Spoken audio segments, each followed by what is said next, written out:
the Day of Days. It is a time of magic, pageantry, warmth, generosity and love. For many of us, our fondest childhood memories revolve around the traditions of Christmas. It is a time that many around the world celebrate as the birth of Jesus Christ, the Saviour and Messiah of mankind. In recent years, however, the spiritual holiday has become a time of mass marketing and crass commercialism. Incredibly, many businesses derive more than half their yearly income during this period. The process of gift-giving, once thought to have come from the story of the wise men who offered gifts to the newborn Christ, has evolved into the buying frenzy we see today during the month of December. But what about the other Christmas traditions? Have you ever wondered why we decorate the Christmas tree? Why we light the Yule log? Why we hang the mistletoe? And why we teach our children to believe in Santa Claus? In the next hour, you will discover the true origins of Christmas. You may be surprised or even shocked to learn the source of your favorite holiday traditions. Chances are, you'll never look at Christmas the same ever again.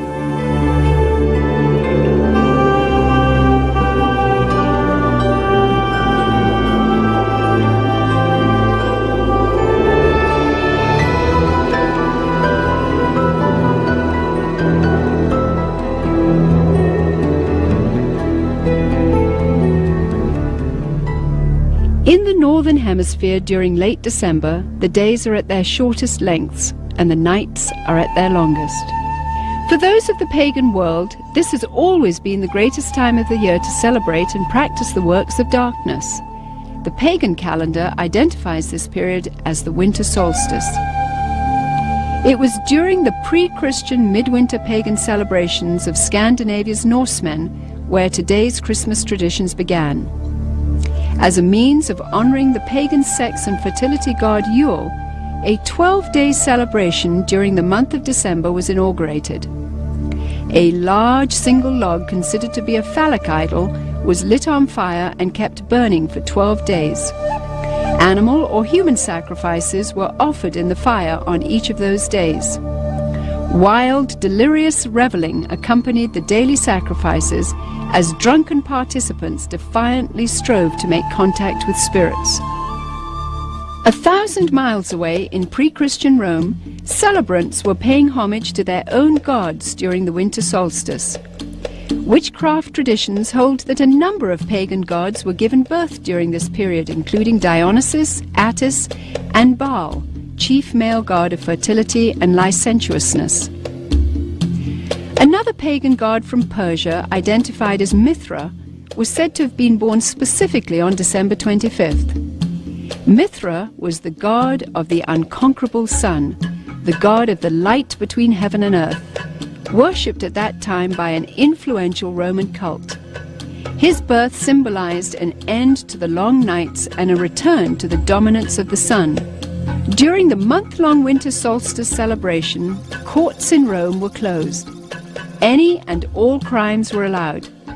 Homosexuality, cross-dressing, and uncontrolled debauchery reigned supreme. Rome's order was turned upside down. Even children were allowed to join in the drunken orgies as part of the Juvenalia celebration. By 270 AD, the Roman Emperor Aurelian had made it official, setting aside a 7-day period from December the 17th through the 24th, culminating in an exchange of gifts on December the 25th to celebrate the birth of the sun god.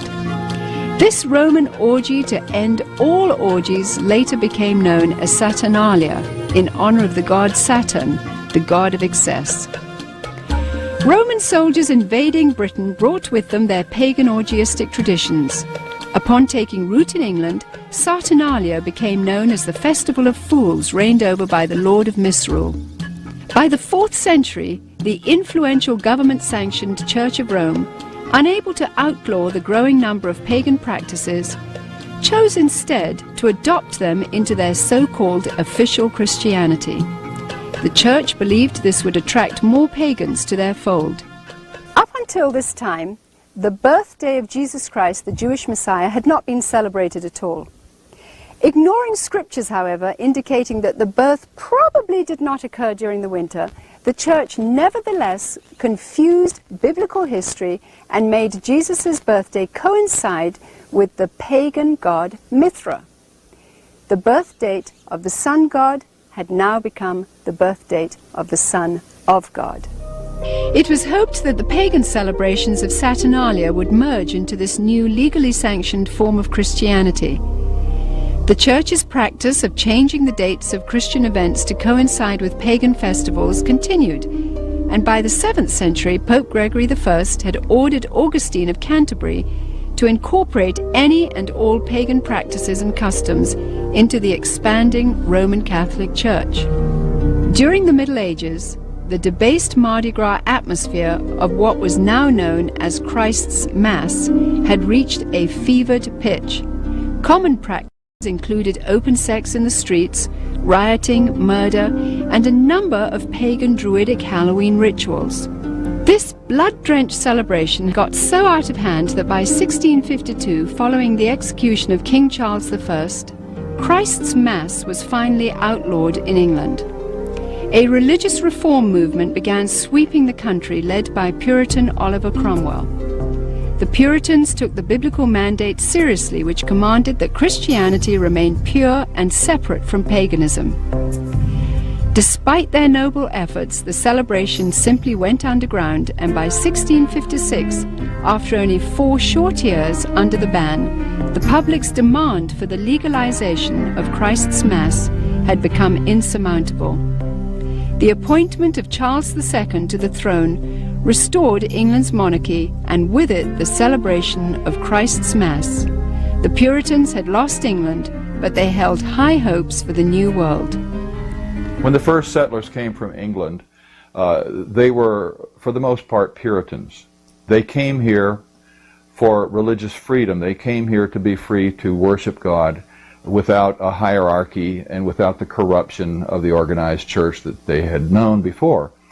And when they came with the clear knowledge of the danger of these pagan practices that had become so dear to the hearts of their ancestors. Following England's lead in 1659, the colonies of America had likewise outlawed Christmas. For 200 years, the clergy in New England battled to keep the riotous celebrations honoring the pagan god Saturn from infiltrating the New World.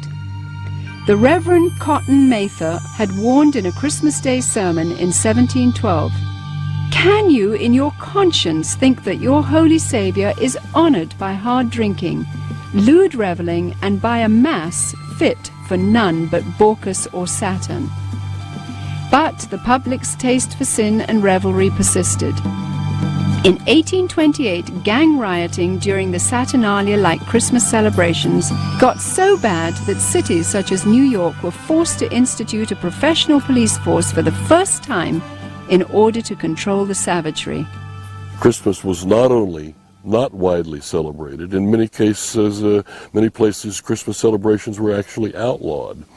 And this was because of the attitude of many of the churches who regarded it as primarily as a pagan celebration and as a reproach to the Lord. By the mid-19th century, American churches were the last remaining holdout in the war against the validation of Christmas.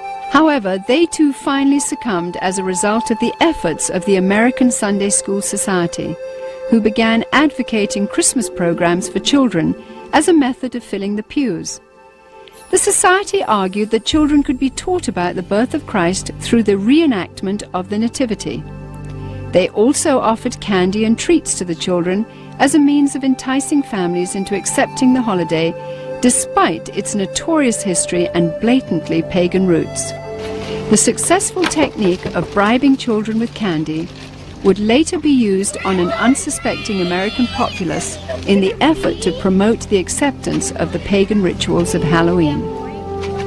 However, it was the work of England's most popular writer, Charles Dickens, whose ghostly 1843 book, A Christmas Carol, cemented the Christmas holiday in the hearts of Americans forever. Dickens' well-loved story made the pagan Christmas feasts, shining trees, glittering shops, and family warmth irresistible to those wanting to experience the holiday. Coming to America in 1867 to promote his work, Charles Dickens packed theaters as he read his story to cheering audiences around the country. A Christmas Carol gripped America and destroyed any final attempt to stop the evolution of Christmas. By 1875, the Puritans had been beaten, and by 1890, all American states had voted to make Christmas a legal holiday.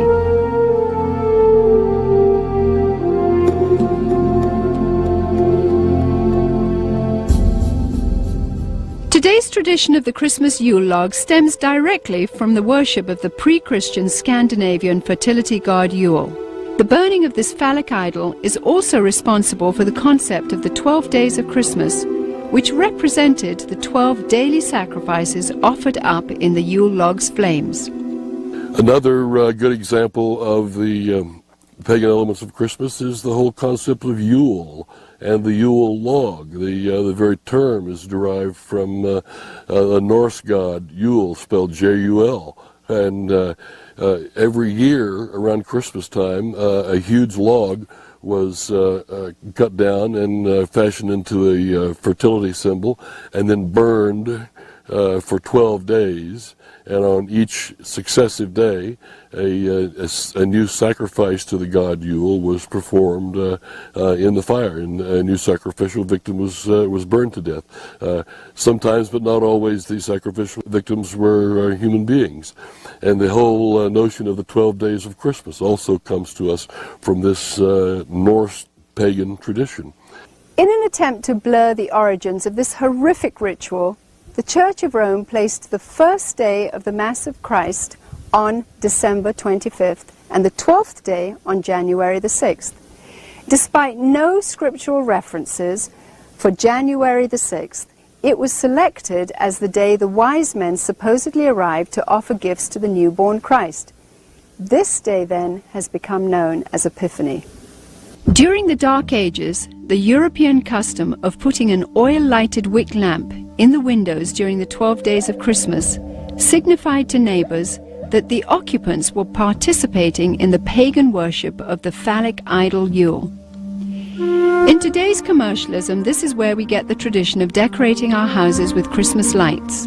The Yule log custom was originally brought over to America by Scandinavian immigrants during the 1600s. And despite attempts to ban the tradition, it has stayed with us to this very day. Today, when we wish someone Yuletide greetings, we are in a sense invoking the power of the fertility god Yule upon that person.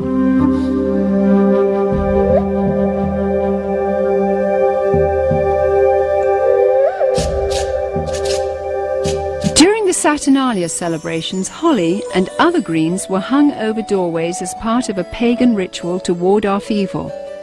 To deck the halls with boughs of holly was to acknowledge the powers of the nature gods.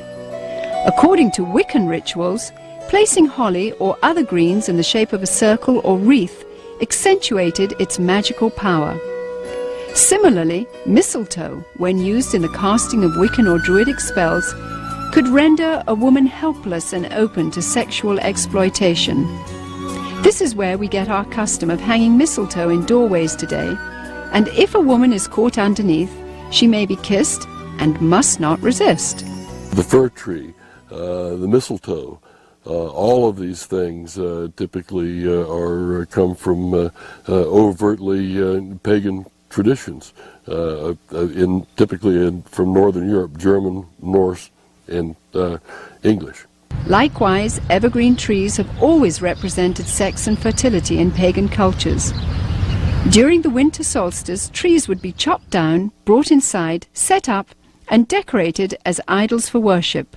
The Christmas tree was regarded as a sacred tree. The pagans of Northern Europe typically worshipped trees. They regarded trees and groves as sacred. So the bringing of the tree into the house would be a way of bringing this supernatural source of blessing into your home. That was the whole idea, that there were spirits who resided in the trees. In the Middle Ages, the tradition of the winter solstice Christmas tree primarily took root in Germany. During his reign, King George I, himself of German extraction, brought the custom to Victorian England. German immigrants settling in Pennsylvania did the same in America during the early 1800s. In 1848, the London Illustrated News published this famous engraving depicting Queen Victoria and her royal family beside a decorated Christmas tree. And within a few years, nearly every English household had their own tree in allegiance to the monarchy. By 1900, the U.S. Forest Service estimated that at least 1 in 5 homes in America had adopted the Christmas tree tradition. Thousands of years earlier, God, speaking through the prophet Jeremiah, warned against this pagan practice in the Old Testament. Thus saith the Lord, learn not the ways of the heathen, for the customs of the people are vain. For one cutteth a tree out of the forest, they deck it with silver and with gold. They fasten it with nails and hammers that it move not. Be not afraid of them, for they cannot do evil, neither also is it in them to do good.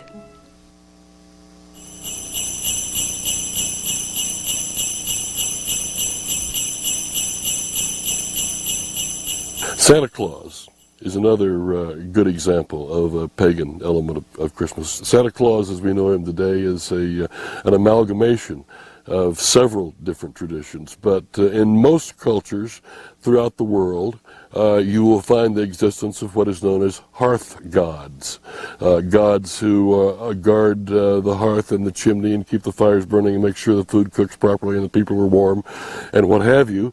And at a certain time of year, in the middle of winter, typically, the hearth god dressed in red will come down the chimney to reward those who have pleased him during the course of the previous year, and to lay curses or hexes or other forms of punishment upon people who have displeased him.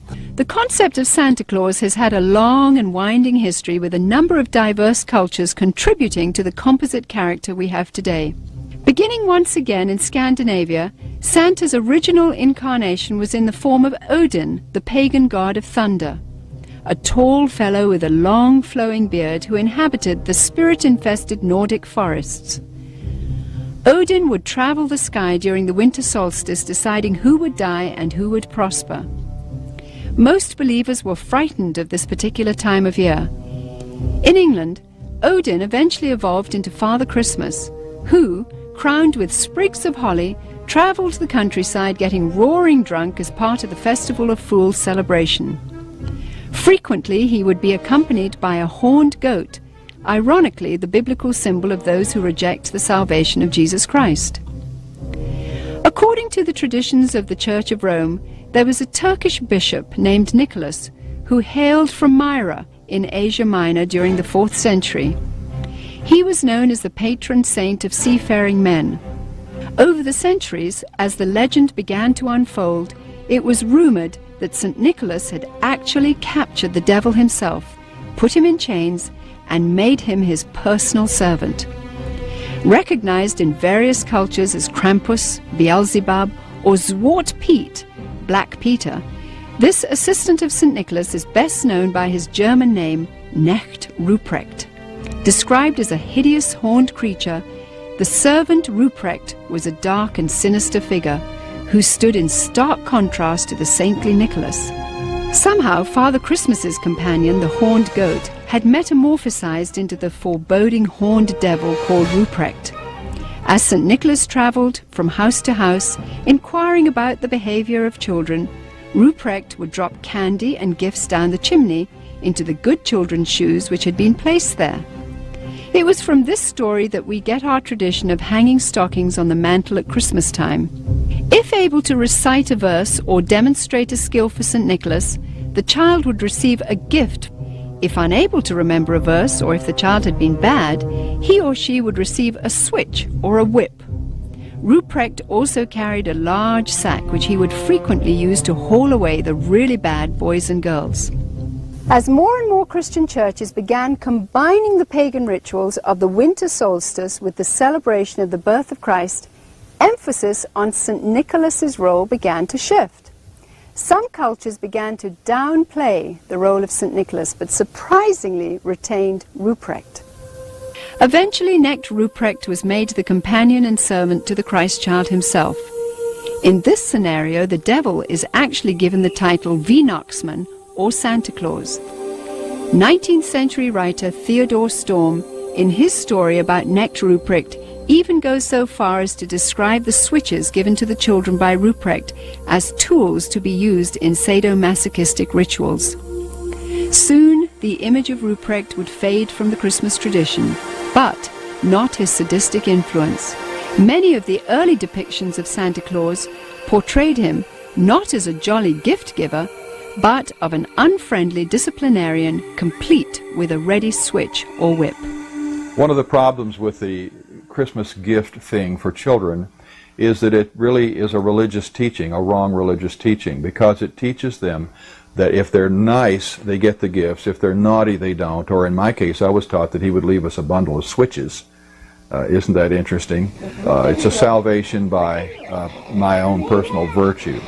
But there's a second thing wrong with it, and that is that they're going to get those gifts whether they're naughty or nice, because most parents love their children and wouldn't dream of, quote, ruining their Christmas. And they're not going to ruin Christmas. They're going to give those children the gifts anyway. And sooner or later, those thinking children are going to realize, I wasn't very nice, but I got the gift anyway. So it isn't important to be nice. It isn't important to do what is right and avoid what is wrong. German immigrants coming to America during the 1620s tried to influence the New World with the stories of St. Nicholas and his gift-giving companion, Knecht Ruprecht. But somehow the idea just didn't take hold until almost 200 years later. In 1819, America's best-selling author, Washington Irving, used his influence to promote St. Nicholas in a popular Christmas story titled Bracebridge Hall.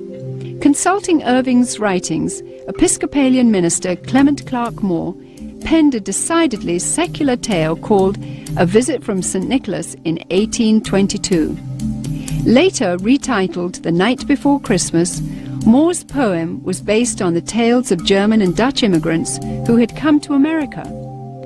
Intended originally only for his own children, Moore's story was published in the Troy Sentinel in New York and became an overnight sensation.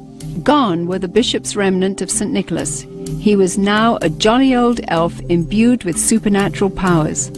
Moore had also replaced Nicholas's companion, the horned Knecht Ruprecht, with 8 horned magical reindeer. As the popularity of The Night Before Christmas grew, Moore became increasingly concerned that the story's emphasis on the supernatural and its disregard for Christ would reflect poorly on his position as a minister.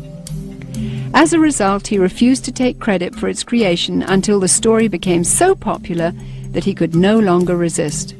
40 years later, illustrator Thomas Nast, political cartoonist for Harper's Weekly, seared the image of Santa Claus into the minds of the world by creating a drawing which combined Moore's jolly old elf with images of St. Nicholas taken from his own native Bavaria. By 1880, Santa was a thoroughly secularized folk hero who had become increasingly irresistible to retailers worldwide. One factor that has contributed to the paganization of Christmas, the complete paganization of Christmas, has been the element of commercialism. It may seem odd to think of it in that context, but remember that Christ himself identified the love of money as a spiritual force in and of itself. And where it comes into play, it has a kind of naturally hostile effect on the gospel and the Christian faith.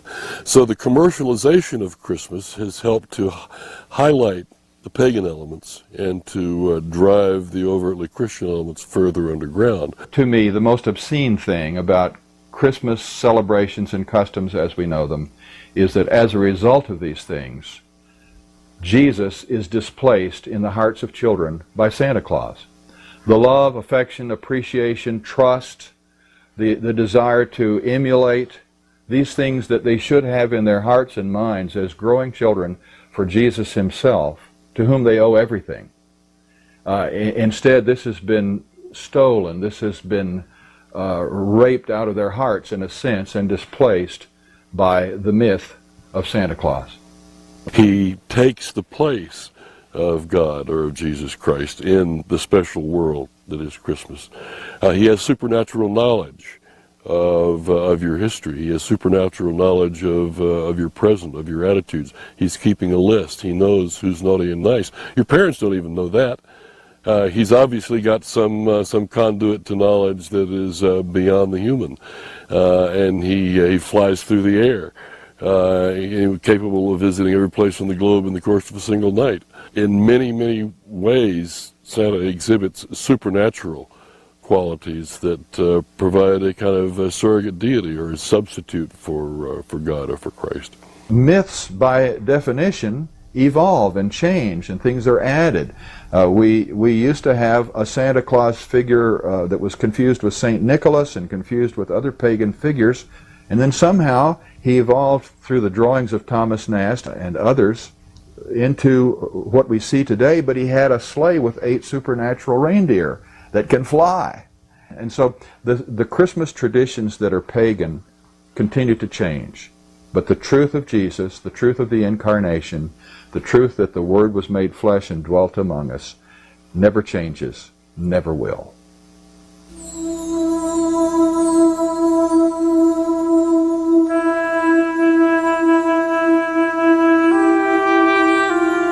Various scriptures in the Bible, including the 2nd chapter of Luke, record the events surrounding the birth of the Messiah.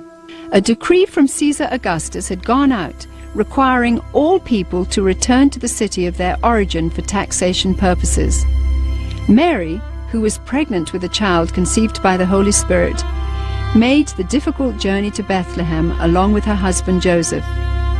Both Joseph and Mary were of the lineage of King David.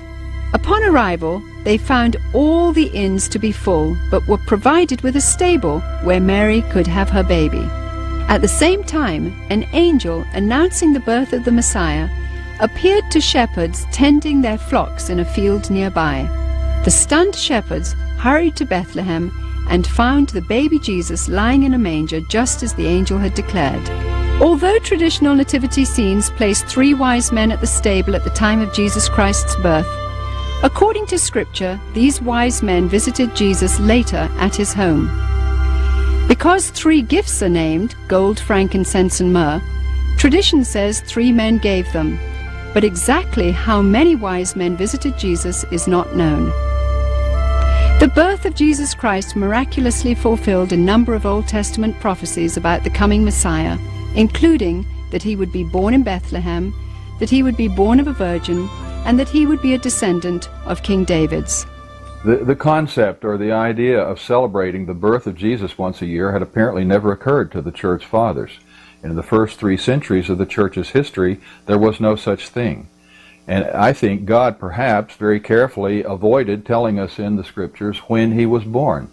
We can be sure of one thing: it wasn't in late December, and because in the first place shepherds don't abide by their flocks in the fields by night in late December. It's too cold. They take them out in the morning to pasture, protect them while they eat all day, and then bring them back in at night. So it wasn't in late December.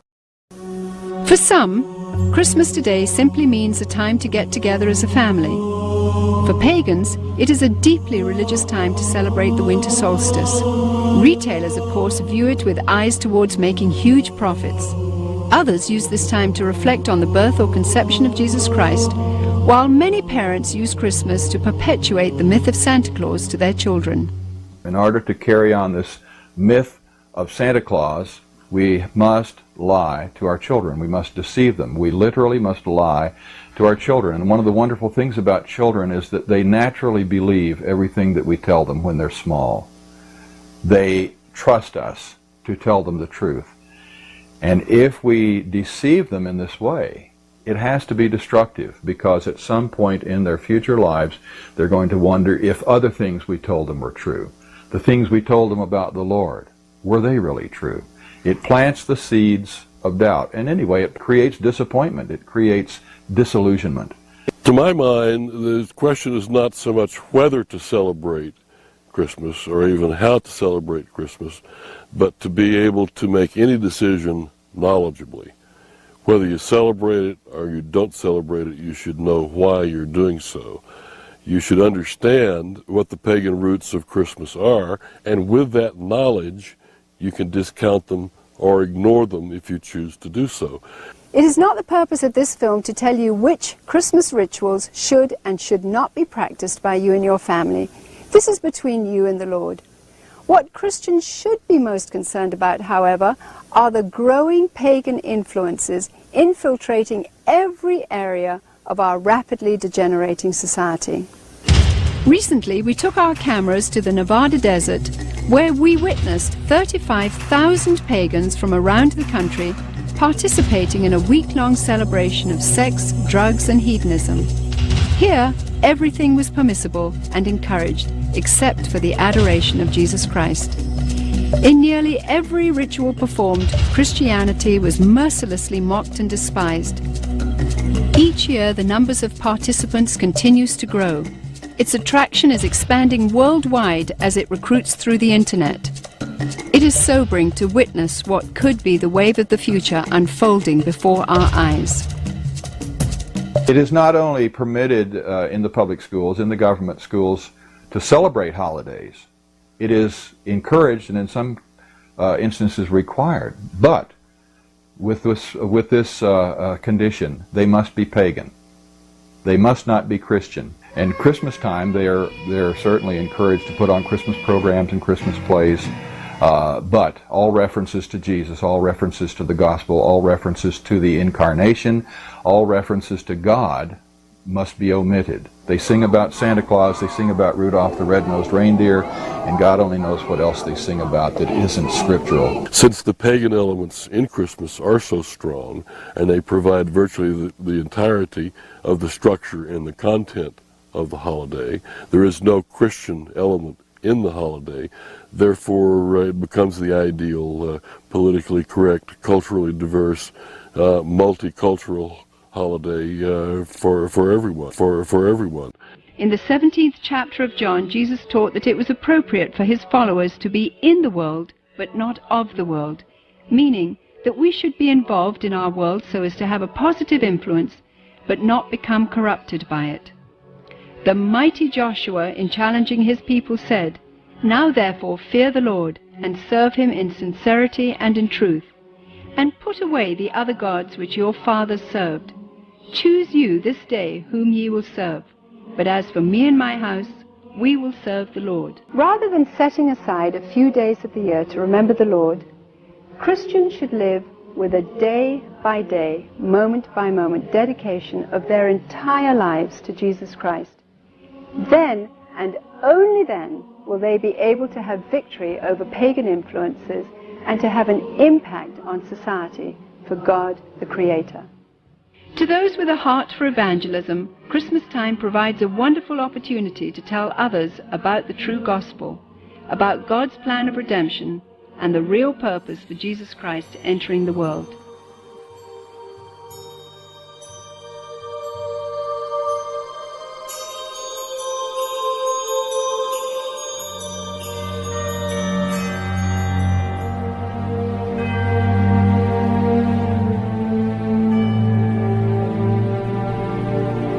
So anyway,